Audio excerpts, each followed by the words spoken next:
Alhamdulillahirabbil alamin. Shalatu wassalamu ala asrofil anbiya'i wal mursalin sayyidina wa maulana Muhammadin wa ala alihi wa sahbihi rasulillah ajmain. Pertama-tama saya ucapkan terima kasih atas sambutan dari Ibu Bapak Haji Maulid dan Ibu Haja Lauma, yang mana pada kesempatan kali ini kami sengaja memenuhi undangan beliau, dan di dalam undangan ini yang mana beliau telah menjalankan hajat menikahkan putra putrinya. Semoga kedua mempelai selalu dirahmati Allah dan mencapai sakinah mawaddah dan warahmah. Amin. Hadirin sekalian, kami dari Majelis Zikir Marifatullah dalam channel YouTube Buya Pasaman Timur sengaja di kesempatan kali ini, yang mana untuk mendapatkan kembali apa yang selalu kita harapkan, baik itu keberkahan dari Allah maupun nikmat apapun, ada baiknya kita selalu tersiram rohani kita dengan tausiah, dengan ilmu, agar rohani kita berderajat, dan dengan rohani yang berderajat ini maka berubahlah kehidupan kita. Yang kebetulan pada kesempatan kali ini kami berserta guru kita Syekh Nur Muhammad Buya Irwan Maulana Al-Khalidi, yang mana selama ini selalu membimbing di dalam majelis thalabul ilmi ini, agar kiranya kita menjadi umat yang selalu memahami akan keberadaan Tuhannya dan apa hubungan kaitannya kita dengan Tuhan. Hadirin pemirsa, untuk singkatnya acara pada kali ini, baiklah kita sama-sama mendengarkan tausiah dari guru musik kita Syekh Muhammad Buya Irwan Maulana Al-Khalidi. Semoga apa nanti yang akan beliau sampaikan menjadikan menambah ilmu wawasan bagi kita dalam menjalankan amal maupun ibadah keseharian. Baiklah pemirsa sekalian, kepada guru kita Syekh Nur Muhammad Buya Irwan Maulana Al-Khalidi atas waktunya kami persilakan. Insyaallah. Assalamualaikum warahmatullahi wabarakatuh. Alhamdulillah.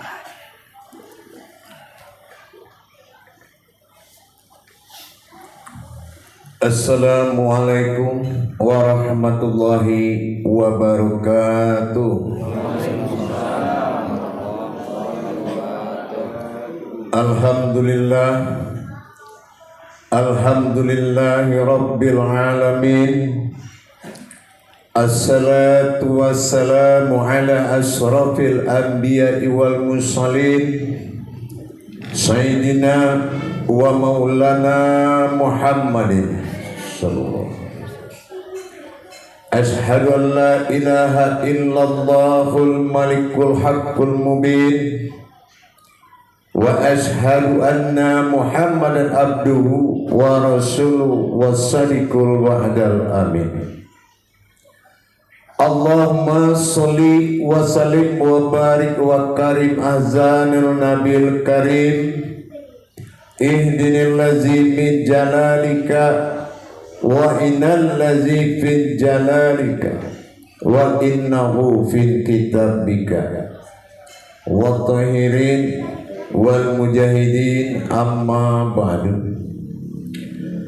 Bersyukur kita kepada Allah dengan mengucapkan alhamdulillahi rabbil alamin atas segala karunia limpahan rahmah dan hidayahnya, serta dengan izinnya juga kita dapat menjalankan perintahnya, beramal dan beribadah, zahir batin, dunia dan akhirat.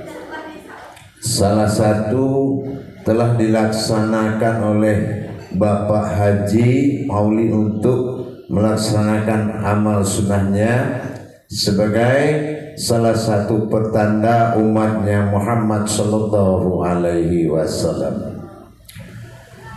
Bersalam kita tidak akan pernah kita lupakan. Marilah sama-sama kita sampaikan kepada junjungan kita Nabi Allah, Nabiul Akhirul Zaman, Rasulullah Muhammad sallallahu alaihi wasallam. Atasnya kalimahnya kita kalamkan bersama-sama dengan membacakan Allahumma salli ala Sayyidina Muhammad wa ala alihi Sayyidina Muhammad. Para hadirin jamaah yang dirahmati Allah rahimakumullah. Salah satu tujuan hidup ini adalah melaksanakan ibadah kehadapan paparan bumi Allah ini dalam masa keinsanan Allah di dalam diri kita. Hal ini sering tidak diperhatikan. Coba sini. Hal ini sering kita lupa. Perjalanan keinsanan Allah ke muka bumi ini yaitu melaksanakan ibadah yang mana wa ta'zahiru wal umadin wa ilallah, bahwasanya kita dalam menjalankan keinsanan diri dizahirkan kita dalam masa insan hanya satu tujuan, yaitu menyembah. Tapi kalau kita memang terlena lagi dengan panggilan amaliyah, wa na'buduna hadza siratum mustaqim, terlena kita dengan panggilan jalan yang benar itu adalah menyembah. Tetapi dalam hal ini Allah Subhanahu wa ta'ala memiliki suatu makom yang mana makom ini dijadikan dua sesuai dengan kodrat manusia. Apa yang dikatakan dua makom? Zahir dan batin, hak dan batil. Nah, kalau dalam masa menjalankan perintah Allah, ingat dulu kodrat kita. Amaliyah sudah dimasbahkan kepada zahir yang batasannya adalah menghadap ke kiblat dalam maujud an-naziriyah. Artinya apa? Dikala jasad sudah menghadap kepada kiblat, untuk apa berikutnya? Bagaimana rohani ini bisa menghadap Allah? Nah, ini sudah azzatul kiblatul al-maghribi. Sesungguhnya kodrat daripada amaliyah itu adalah menghadapkan jasad kepada kiblat dan menghadapkan diri kepada Allah. Dalam hal ini jarang menjadi perhatian. Nah, itu ya, jarang menjadi perhatian tentang rukun. Yang banyak mendapatkan perhatian itu rakaat, sehingga sholat itu mengingat rakaat dan mengingat ayat yang mau dibaca, bukan mengingat Allah. Ini kenapa tidak diarahkan fardu ini ain dalam masa pensaksian? Sudah berapa banyak kita melaksanakan hubungan daripada fardu ain di dalam sholat. Fardu itu wajib, Ain itu melihat atau mengingat. Ternyata kebanyakan umat berprasangka melaksanakan ibadah ini dengan makom amaliyah.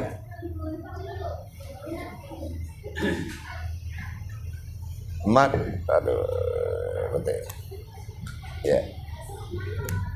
Mana? Mana ini?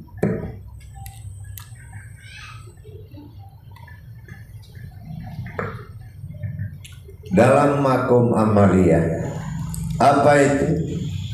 Terima enggak terima mah urusan Allah, yang penting kerjakan. Kalau memang Allah bisa digitukan, nggak perlu ada neraka, ya, nggak perlu ada neraka. Fakulu min bi khairi ilmin ya'malu wa amalahu madudatul la tukhbaru. Beramal dan beribadah tanpa ilmu pengetahuan, yang tidak ada ilmunya, maka amal ibadah ini dikembalikan. Akhirnya apa? Kita segar pulang dari masjid. Kenapa? Kita segar dapat ibadah, tetapi tidak dapat barokahnya. Kenapa? Mana mungkin sebuah ibadah ada kalau tidak ada yang menyembah dan disembah? Betul tidak? Gak mungkin kan? Makanya orang nyari YouTube Buya Kesamaan itu, ini berani banget bongkar-bongkar kan gitu. Kenapa? Yang memiliki ilmu ini adalah umat, bukan ulama. Ya. Jadi jangan kita berpikir memperkaya dan membesarkan diri di jalan Allah sehingga apa titipan Allah tadi tidak sampai. Apa itu? Amanah. Ya ayyuhallazina amanu. Ini kan kita orang pesantren semua. Udah jelas kalimatnya amanu, artinya iman. Ini juga sudah bingung kita. Ya, dikatakan Al-Quran salah nggak mungkin. Ya ayyuhallazina amanu, wahai orang-orang yang beriman. Allah selipkan makna hakikat di dalam itu. Pernah nggak kita berpikir? Maka katakan Allah wa qiratil kitabun ala fi'aratin. Artinya Al-Quran itu bagi orang yang memperhatikan dan yang berpikir. Ternyata amanu ini adalah aminun atau amanah. Amanah ini suku katanya imana atau aman. Jadi orang yang percaya kepada amanahku, maka amanlah dia. Nah itu mana yang aman? Di sini akan kita cari nanti bagaimana cara mengamankan diri di dalam Islam. Kenapa? Islam itu keselamatan. Mau siapa kita, warahayatan syarkutratan ilma. Kalau ilmumu tidak sampai kepada Allah, apapun yang dilakukan dalam amaliyah sama ibaratnya kerbau menanduk tebing, mengharapkan rumput sedikit di atas, dipaksakan melumpuhkan tebing pakai kepala. Artinya apa? Akhirnya kalau tidak tanduknya patah, kepalanya pecah. Ini orang yang menyeruduk Tuhan dengan kemampuan amaliyah, mencari dan mendekati Allah dengan kemampuan amaliyah dalam rangka membayar utang. Nah, jadi dia pikir apa? Ya udah, yang utang sudah terbayar, yang penting kita sudah sembahyang. Nah ini dia. Allah khadjan ala abaiti silfillah. Aku di dalam prasangka umatku. Semakin prasangka kita kecil, semakin barokahnya kecil. Semakin prasangka dan ilmu kita kepada Allah ini besar, maka semakin hidayahnya besar. Nah inilah derajat bil darajat bil abdihi imati fil solu. Sesungguhnya sholat itu membutuhkan derajat yang sangat tinggi. Kita contohkan begini. Apabila kita berpikir dengan sehat, ini Allah yang mau dihadapi. Allah yang mau disembah. Apa cukup dengan modal jasad dan ruh kita bisa dihargai oleh Allah? Nah, kita berpikir lagi, apa iya as-sajadah nama Al-Quran boleh diinjak-injak, tapi agama menyuruh harus di atas sajadah? Berpikir lagi kita. Ternyata semuanya tidak akan bisa berjalan tanpa ilmu pengetahuan. Kalau ilmu kita tidak ada di dalam hal itu, khususnya mengenai sholat, Allahu Akbar, satu patah kata harus nyata bagimu mana umat, mana Tuhan. Modal hanya dikasih satu patah kata.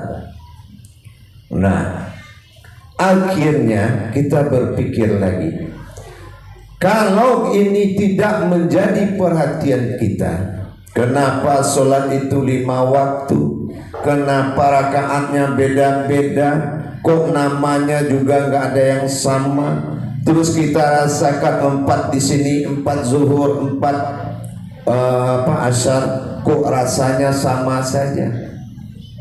Nah, inilah yang menjadi perhatian. Ternyata di dalam melakukan sholat kita lupa sholatul marhalah bil muqarabah.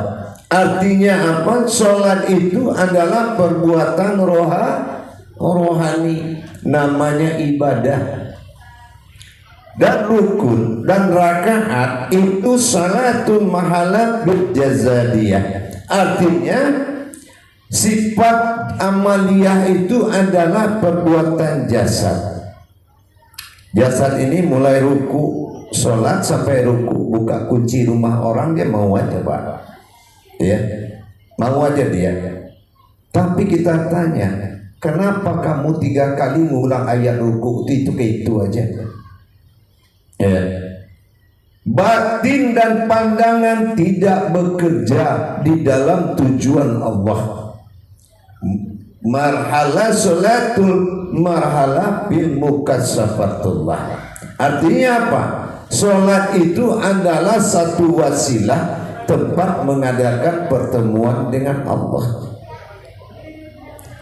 Nah, begitu kita belajar sholatul mihrabi mu'min, ternyata sholat ini adalah tempat mi'rajnya orang mukmin. Dia sudah tahu bagaimana menghadapkan kiblat, menghadapkan jasad ke kiblat dan menghadapkan rohaninya kepada Allah. Nah, inilah yang dikatakan qabla mutu anta mutu. Qabla, apa kamu sudah bisa masuk ke dalam alam yang mematikan kemanusiaan? Qabla, barulah anta mutu atau ente mati. Nah, ternyata kita di atas sajadah itu pura-pura mati. Nah, udah pura-pura mati melipat tangan, tambah lagi mengingat rakaat dengan ayat. Ternyata gak ada hubungan rohaninya dengan Allah. Dia tidak bisa mana yang dikatakan salatul mikhrabi mu'min. Bagaimana mengatakan yang bagi berilmu itu adalah sholatnya adalah mikrab. Nah, sholatul fil mukassafah, dia tidak bisa melaksanakan itu. Kenapa? Ya mungkin juga kendala utamanya adalah tidak paham akan azan. Azan itu apa? Kenapa dia pinta Allahu Akbar, Allahu Akbar? Nah, pendeknya Allahu Akbar, panjang sekali. Ini tidak jadi masalah. Nah, ini padahal ini masalah besar. Dan apalagi nanti ditanyakan kenapa kamu sholat, akhirnya banyak pertanyaan yang tidak bisa dijawab. Ini malah petaka besar. Perbuatan baik tidak akan mendapatkan kesucian Allah, tapi perbuatan kebenarannya tinggi, itulah yang akan mendapatkan janjian Allah. Apa yang kita angkat? Nah, ini aja masalah umpamanya Allah serentak aja kita menafis dan isbatkan, itu sholat hilang Pak. Kita nggak usah ngomong tinggi-tinggi, ngomongnya kenyataan, serentak, gerak dengan af'al dengan fi'il, gerak atau serentak rukun dengan rakaat. Allah, nah, apakah memang kalam Allah ini menyingkirkan Allah dari kita? Allahu Akbar. Ingat, rakaat tidak muncul tiba-tiba. Rakaat itu berasal dari rukun. Apa af'al Allah yang menggerakkanmu? Atau kamu merasa bergerak sendiri, kata Rasulullah. Nah, kalau kamu memang tidak bisa membuktikan kebenaran Allah, mana imammu dalam sholat? Imaminullah. Kalau iman dalam nurul Islam, dia ada di depan.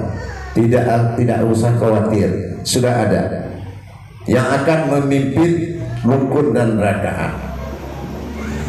Tetapi Muhammad Khadim Azali yang akan membawamu kepada Allah, selalu ra'aitumuni usolli, solatlah kamu seperti aku solat. Itu ada di mana?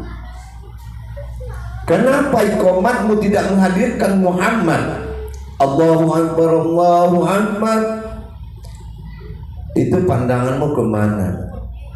Asyhadu an la ilaha illallah.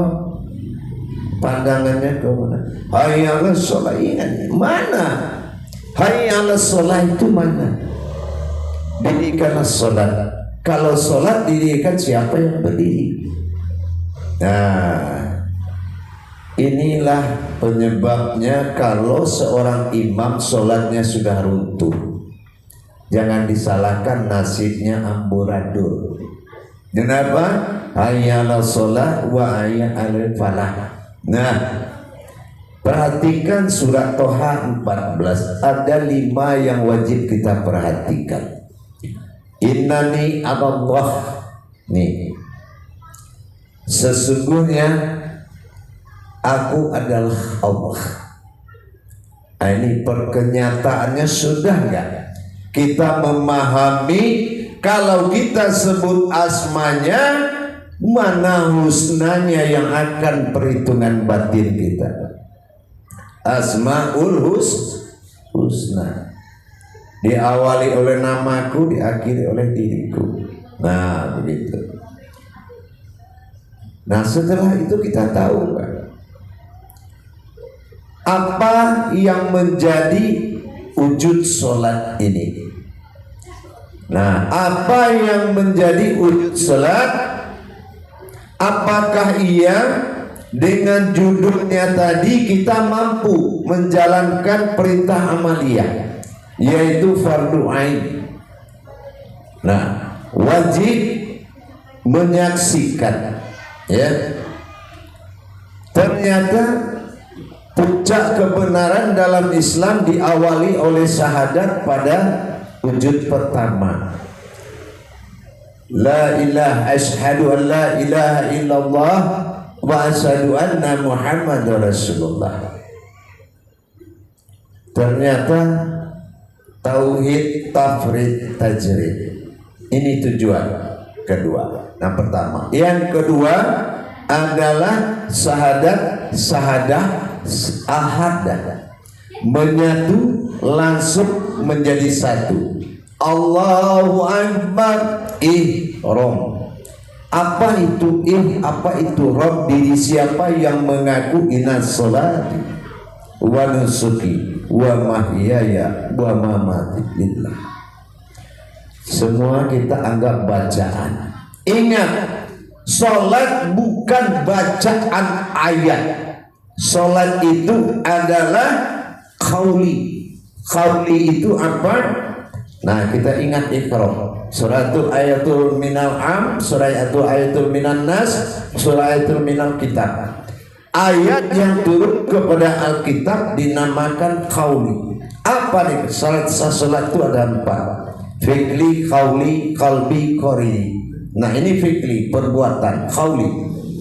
Nah kalau kita tidak paham apa yang kita baca dengan rububiyahnya, dia akan menjadi ayat. Kalau dia menjadi ayat, banyak yang terlanggar. Tapi kalau dia berupa qauli, kita bisa menyaksikan apa yang kita baca. Karena sholat itu hakikat, amaliyahnya syariat jasad. Jadi kita kumpulkan segala ilmu pengetahuan, sudah melihat ayat tidak bisa, apalagi mendirikan hakikat Tuhan dan umat. Ini sholat maksudnya jadi apa? Itu, ya. Timbul pertanyaan, apa yang kita banggakan kalau wujud sholat itu kita tidak paham? Apa? Nyata keumatan Allah pada diri, nyata ketuhanan Allah pada diri. Nah, jadi akhirnya tidak ada yang terjawab. Yang kedua, ma'buduni, surat Tuhan 14 tadi. Sembahlah aku. Berpikir lagi kita, apa saya sudah bisa? Bagaimana cara menyembah Allah ini? Apa rukun-rukun ibadah yang harus saya kerjakan? Kalau amaliyah, alhamdulillah sudah ada jasad. Tapi jasad bergerak bernama amaliyah. Amaliyah itu setelah dia tahu apa yang menggerakkan dia. Nah contoh umpamanya, kalau syarat khusyuk itu ada 4. Pertama, iman. Iman itu apa? Sudah ada gak yang kita imani dikala kita berbuat itu? Kalau kita berdiri, sudah ada gak? Kita mau naik sejadah ini, kita mau naik sejadah, kita begini. Kita mau melangkah, ini as-sajadah loh. Ini di dalam Al-Quran surat ke-32. Saya injak sajadah sementara kodrat saya masih ruh dan tubuh. Mundur lagi. Nah, coba kita berpikir. Jangan kita hanya langsung glok. Nah itu ya. Akhirnya niat baik pulangnya sia-sia. Tambah rajin sholat, tambah rajin, tambah susah hidup kita. Kenapa hidup mengerucut? Ibadah hilang, hidup mengerucut. Kenapa? Semua itu pelanggaran. Nggak ada yang jadi. Ya, mau diangkat takbir. Usoli itu apa? Usoli itu kan bukan nawaitu. Siapa bilang nawaitu bersama dengan usoli? Ya, usoli apa usoli? Lebih bagus berhenti minggir, bertanya belajar daripada nekat. Ya, ini masalahnya hakikat. Sholat itu marhalah fil muqarabah, suatu ibadah dilakukan oleh rohani. Nah, jadi dengan terlantarnya sholat pemimpin rumah tangga, akhirnya apa? Semua jadi cobaan. Ya, kita memang imam di rumah tangga, tapi itu masih dalam sebutan. Ternyata disuruh anak istri kita, kamu belakang imam, kita sholat fardu ya nak, ya istri ya. Allahu Akbar. Ini hubungan kita sama dia apa? Kalau dalam sunnahnya memang dia istri, ya anak. Tapi di saat kita menghadap Allah dalam perhitungan hakikat, kenapa? Kalau Allah itu gak hakikat, gak bisa kita tegur di jalan. Kemana aja ya Allah? Ya. Karena dia hakikat, dia tidak bisa diperlakukan secara keumatan. Kalaulah Allah tidak menamakan dirinya dalam kodrat kita, tidak mungkin dia menghadiri. Nah, terus kenapa? Apa hubungan sholat seorang imam dengan jamaahnya? Nah, itu kalau kita kembangkan. Kalau dalam kenyataan, apa hubunganmu dengan Allah di saat kamu sholat?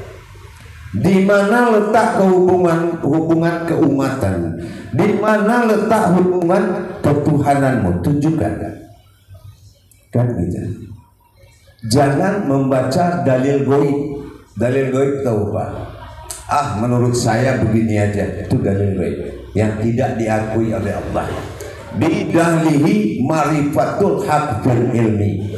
Kebenaran sebuah ilmu berdasarkan dalilku sendiri. Jadi ternyata hidup kita ini, kalau orang kafir mengatakan domba. Apa domba? Ngikut nggak tahu ilmunya. Nah, ya. Padahal dalam surat Toha 14 kita diwajibkan iqimis sholat, mendirikan sholat. Nah, saya kemana-mana Pak, nggak ada pernah ceramah lain. Saya masalah sholat aja. Bisa nggak bisa, silakan berpikir sendiri. Kebenaran Allah saya sampaikan. Itu. Innani anallah la ma'buduni la ilaha illallah. Loh, mengatakan la ilaha illallah itu nggak mudah loh. Allah itu memang Tuhan, tapi menjadikan Tuhan di dalam diri tidak semudah apa yang kita pikirkan. Ya, wujud sifat Allah ada, tunjukkan adanya dan buktikan mewujud, menandakan dia ada. Kamu Islam, Tuhanmu Allah, mana pembuktiannya? Mana yang berpulang kepada Allah dan mana yang hayat dengan Allah? Apakah mendekatkan diri kepada Allah itu dengan kita berbuat baik, zikir banyak-banyak? Apa itu? Allah qiyamuhu binafsihi, dia berdiri sendiri. Menghampirinya bagaimana? Jangankan sebuah wujud, perumpamaan kita taruh di samping Allah akan binasa. Umpama kan belum ada bentuknya, kita taruh itu akan binasa. Qiyamuhu binafsi salbiyah dalam kajian sifat 20, 5 sifat yang tidak boleh dipakai umat termasuk qiyamuhu binafsi. Nah sekarang tidak ada hak kita di qiyamuhu binafsi. Nah kita berpikir lagi Pak, ya Allah, jadi cerita Buya ini bikin bingung kita. Jadi kita bagaimana? Nah, ini kan alasannya begitu. Kamu Buya kesini jangan bikin pusing kami. Pulang kamu ke Jakarta, kami sholat kami gimana ini kan itu. Pak, saya punya YouTube itu dunia Pak, nggak berkutik sepatah pun itu kebenaran Allah. Artinya apa? Saya pernah keluarkan YouTube tuh menangis. Saya lupa ya judulnya apa. Jadi saya bilang, wahai ulama, kalau kamu tidak mengenal apapun, memang nyata kamu tidak tahu Tuhan, udahlah mundur. Jangan dikasih harapan kepada umat. Kamu janjikan surga, tapi dia nggak bertuhan. Anda nggak surga, terima orang nggak bertuhan. Ya, akhirnya kamu pindahkan kitabnya ke kitab riwayat dengan dasar mencari Tuhan. Ada nggak kitab riwayat bisa mendapatkan Tuhan? Begini kita aja nih, gini kitab riwayat yang nyata sampai sekarang masih remang-remang Tuhan itu. Ya, coba kalau bisul kita tumbuh, udah Tuhan tambah lupa, lebih ingat bisul kita ada gitu. Berarti apa? Kita masih butuh pengaruh, gitu. Kita nyata-nyata aja Pak. Kalau persoalan sholat ini nomor 2, saya nggak terima. Kamu mau ngomong apa aja wahai Ustaz, tapi kalau sholatmu belum miqrab di mukmin, belum miqrab kepada Allah, udah jelas alam mati maghrib, kamu hadapin ke situ. Hah? Ada nggak sifat satu mati di tangan Allah? Kenapa kiblat kita ke arah matahari terbenam? Jangan bahasa dalil goib lagi. Kenapa? Ya, Ka'bah sumber tengah-tengah bumi. Hal yang akan dibinasakan Allah, jangan kamu berdiam di situ. Itu alam binasa. Berpegang jasad kepada ruh, ruh berpegang kepada nur, nur berpegang kepada zat, zat berpegang pada batin, batin berpegang pada sir, sir berpegang pada wujud. Habis semuanya. Bukan tambah banyak dikaji. Nah, jalan kepada Allah dikaji harusnya semakin mengkerucut, jangan semakin meluas. Apa semakin meluas? Muhammad sebagai imam minullah kita tidak mampu hadirkan di dalam diri, ditambah lagi imam 4 lagi. Kamu pilih Hanafi apa Hambali? Kamu pilih ini coba. Sama dengan bahasa Saluha Ibrahim. Kalau kita sudah membayangkan Ibrahim yang di Mekah, berarti sholat ini sudah ramai di dalamnya. Ibrahim panggil anaknya ikut nggak? Kebetulan kita disembah orang. Nah, kalau kita tahu ayat syarat sah sholat ini berawal Allah berdiam dengan hati dan batinnya ingin dia menjadi Tuhan, bernama Kauni. Berbicara dia dengan hatinya Kauni. Setelah dia hadirkan dirinya untuk menyembah dia, ini dinamakan dengan Qudsi. Qudsi inilah yang diwahyukan kepada Muhammad berupa Kudus. Kudus inilah wahyu. Nah, Muhammad mengambil dengan 4 rakaat. Fikri, kauli, qalbi dinamakan syafaat, menjadi gerakan Al-Quran, gerakan ayat Al-Quran dalam sholat. Sholat itu wahyu. Siapa yang melanggar berarti dia melanggar wahyu. Fikri, kauli, qalbi, qariri. Fikri adalah perbuatan, kauli adalah bacaan atau ucapan. Sementara qalbi adalah alam. Qalbi ini bukan hati kita, Pak. Hati kita itu qalbu. Tapi kalau sudah berdiam hakikat Allah dalam diri namanya qalbi. Namanya azali. Azali itu alam batin, zat dan nur. Nah, disinilah itu dinamakan usoli atau qoli, ya, qalbi. Tidak semua orang loh yang punya qalbi, ya. Nah, tapi kalau hati semua orang punya. Nah, itu makanya namanya hati halus, halus banget, melebihi yaitu apa katanya, rambut dibelah 7, lebih halus. Nah, ternyata gerakan sholat itu adalah gerakan wahyu dari Allah. Ya, nafis isbat. Setelah melewati masa an-nazirnya Allah dalam diri, pandangan, perkataan, penglihatan semua, Allahu Akbar. Ini juga masalah. Apa masalah? Apakah lewat dulu baru dibaca Buya atau serentak? Kamu kasih aja kotak rokok di sini. Atau mengerti nggak maksud dari telapak tangan dengan punggung tangan? Belum dikaji Buya, ya makanya. Jadi yang gini begini. Allahu Akbar, nggak ada lagi kosong. Karena asmanya aja sudah dibuang. Ya. Ternyata rukun menentukan rakaat, gerik menentukan gerak. Merasa nggak kita digerakkan atau merasa gerak sendiri? Alif lam lam ha, marifatul izzatullah berupa alif, marifatul sifatullah berupa lam pertama, marifatul asmallah lam kedua, ma'af'alullah adalah marifatul af'alullah adalah ha. Ya, af'al itu gerakan Pak. Ini af'alnya ya.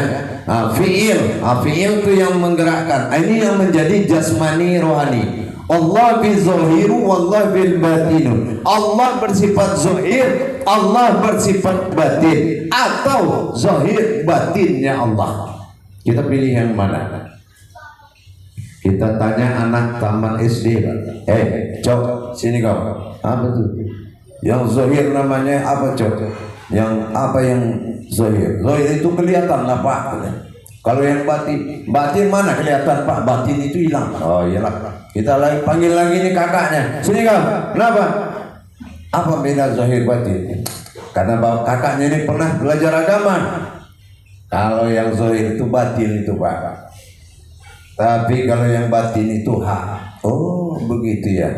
Kita cari lagi anak kita yang di pesantren sini. Kenapa? Kita tanya. Apa beda zahir sama batin? Rupanya dia sudah sering ketemu buyanya. Dia bilang, Pak, zahir itu sama batin itu aja ya Pak. Kok bisa bilang begitu? Coba, mana yang Bapak dulukan, zahir apa batin? Iya. Nah gitu. Rupanya bapaknya yang kurang belajar, kan gitu.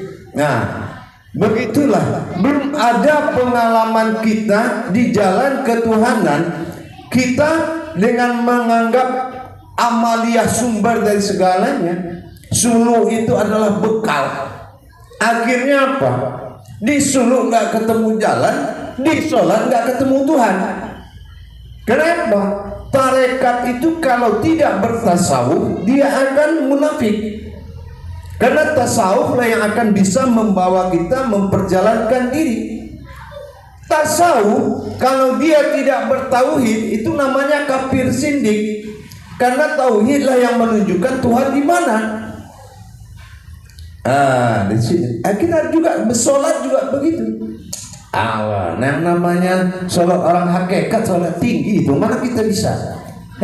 Saya bilang syariat, hakikat, tarikat, marifat tidak ada perbedaan. Itu adalah menuju wujud kesempurnaan.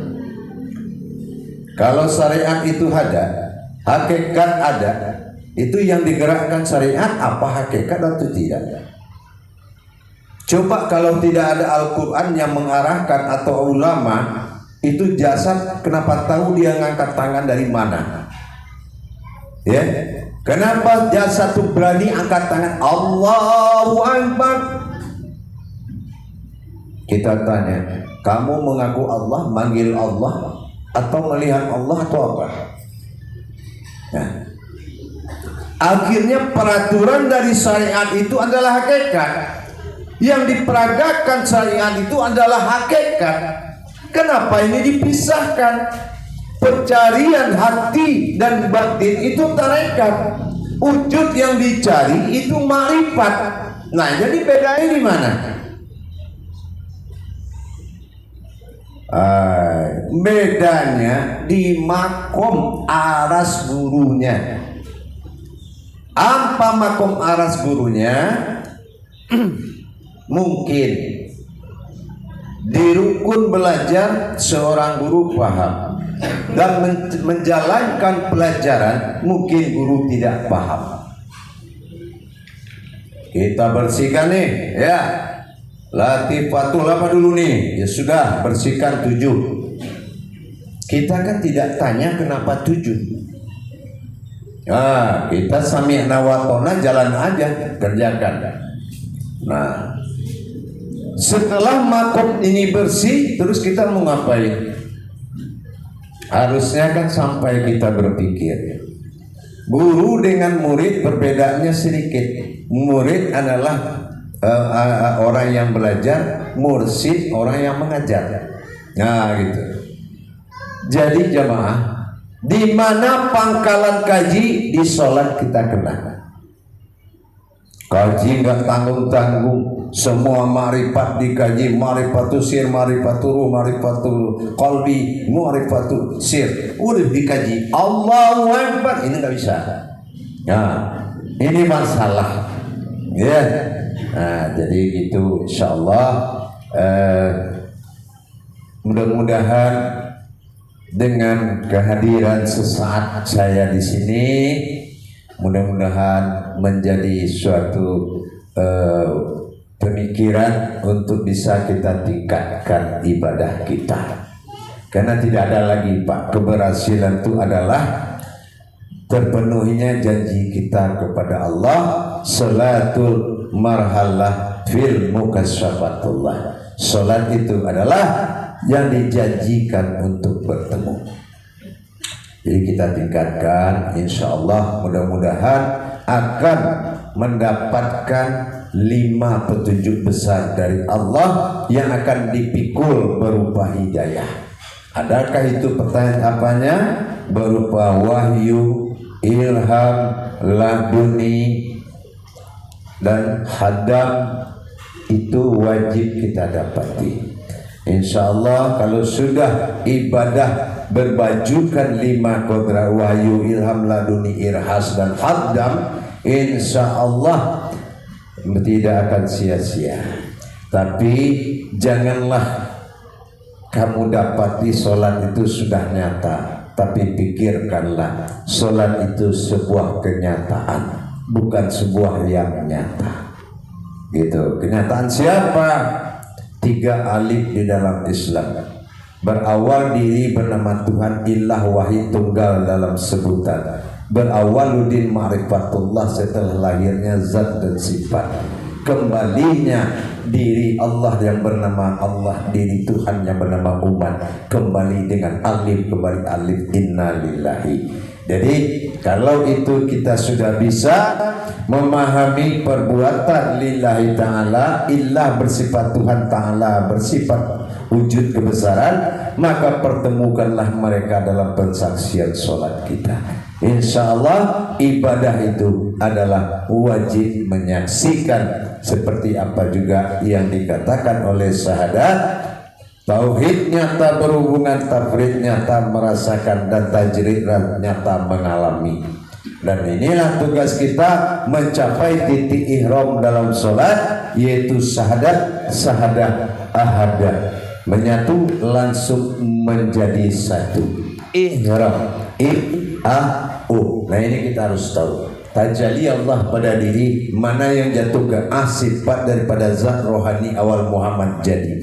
Yang kedua adalah mana tajalli batin mewujud Allah zahir kelihatan, bersifat mewujud si'am. Nah jadi yang ketiga adalah bersifat daripada adalah sifat ihsan atau sir bagi Allah. Dan bagaimanapun ingin menghadapi Allah, wujud Allah pada batin, maka pelajarilah nyawamu, pelajarilah ma'rifatul, pelajari. Kan Allah sudah bilang 3 peringatan.